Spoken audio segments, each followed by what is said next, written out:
আমরা শেষ প্রশ্নটি নিচ্ছি অমুসলিম ভাই থেকে। প্রথমে আমি আমার পক্ষ থেকে আন্তরিক বিনীত সম্মান জানাচ্ছি বিশ্বাসের ভাইয়ের চেয়ে মানবতার ভাইকে সুযোগ করে দেওয়ার জন্য এটা আমার স্বাভাবিক বিনয়, আন্তরিক কৃতজ্ঞতা। আমি এটা খুবই পছন্দ করি। আমার প্রশ্ন হল, এক পৃথিবী সত্য, সবাই এটাতে একমত, এক ঈশ্বর। আমার মনে হয় সব মানুষ ধীরে ধীরে এটাও মানছেন।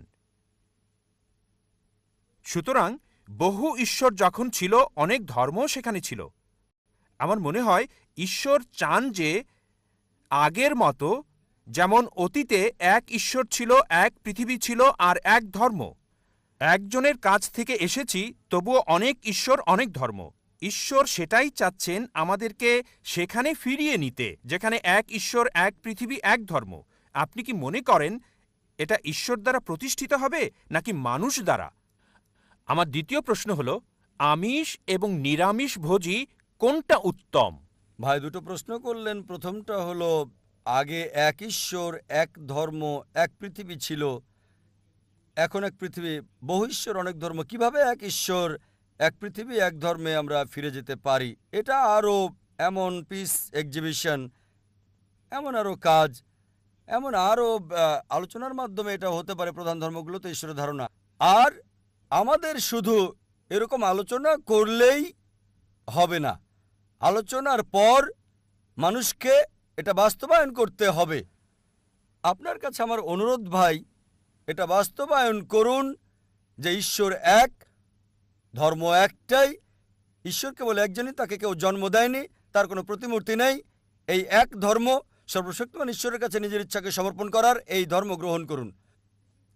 এই ধর্ম গ্রহণ করেন যদি মানেন ঈশ্বর একজন, তার কোনো প্রতিমূর্তি নেই, কেউ তাকে জন্ম দেয়নি, তিনি স্বয়ংসম্পূর্ণ, তাহলে আমরা সবাই এক হতে পারবো। অন্যথায় শুধু আলোচনা করলেই হবে না, মানুষকে সত্য গ্রহণ করতে হবে, এর বাস্তবায়ন করতে হবে। তাই আমার অনুরোধ ভাই, আপনি শান্তি এবং সর্বশক্তিমান ঈশ্বরের একত্বের এই ধর্ম গ্রহণ করুন, নিজের ইচ্ছাকে সর্বশক্তিমান ঈশ্বরের কাছে সমর্পণ করুন। আপনার দ্বিতীয় প্রশ্নে আসি, কে উত্তম, একজন আমিষভোজী নাকি নিরামিষভোজী? আমি বলবো এটা কোনো পার্থক্য তৈরি করে না একজন আমিষভোজী না নিরামিষভোজী। যে ব্যক্তি ঈশ্বরের ইচ্ছা গ্রহণ করে সেই হচ্ছে উত্তম মানুষ, হোক সে আমিষভোজী বা নিরামিষভোজী। ইসলামে এটা জরুরি না যে কাউকে নিরামিষভোজী হতেই হবে। আমার বিতর্ক আলোচনায় বলেছি, আমিষভোজী হয়ে একজন ভালো মুসলিম হতে পারে, নিরামিষভোজী হওয়া ইসলামে জরুরি না। আর কেন একজন মানুষের আমিষভোজী হওয়া উচিত এ বিষয়ে একটা লেকচার দিয়েছি। একটা বিতর্ক করেছে একজন জৈনের সাথে, বিষয় ছিল আমিষ জাতীয় খাবার অনুমোদিত নাকি নিষিদ্ধ। এখন আপনার প্রশ্নে আসি যে কে উত্তম। কোরআন বলছে, যার রয়েছে তাকওয়া, সূরা হুজরাত অধ্যায় 49 আয়াত 13 বলছে, ইয়া আইয়ুহান নাসু ইন্না খালাকনাকুম মিন যাকারিন ওয়া উনসা ওয়া জালনাকুম শুউবান ওয়া ক্বাবাইলা লিতাআরাফু ইন্না আক্রামাকুম ইনদাল্লাহি আতকাকুম ইন্নাল্লাহা আলিমুন খাবীর। হে মানুষ, আমি তোমাদের সৃষ্টি করেছি একজোড়া নারী এবং পুরুষ থেকে, এবং জাতীয় গোত্রে বিভক্ত করেছি, যাতে একে অন্যকে তোমরা চিনতে পারো, একে অন্যকে নিন্দা করবে না। সর্বশক্তিমান ঈশ্বরের কাছে সেই ব্যক্তি সম্মানিত যার রয়েছে তাকওয়া। সুতরাং একমাত্র পথ হচ্ছে উত্তম হওয়ার, যার রয়েছে তাকওয়া, আত্মসমর্পণ, আল্লাহ তাআলার ভয়। অন্যথায় আমিষ খেলেও যতক্ষণ সর্বশক্তিমান ঈশ্বরের নির্দেশের মধ্যে থাকবেন, আপনার পাপ হবে না। আমি প্রমাণ করব হিন্দু গ্রন্থ থেকে, খ্রিস্টানদের বাইবেল থেকে, পাশাপাশি কোরআন থেকে।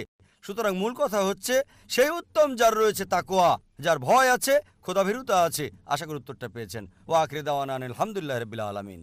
ধন্যবাদ সবাইকে।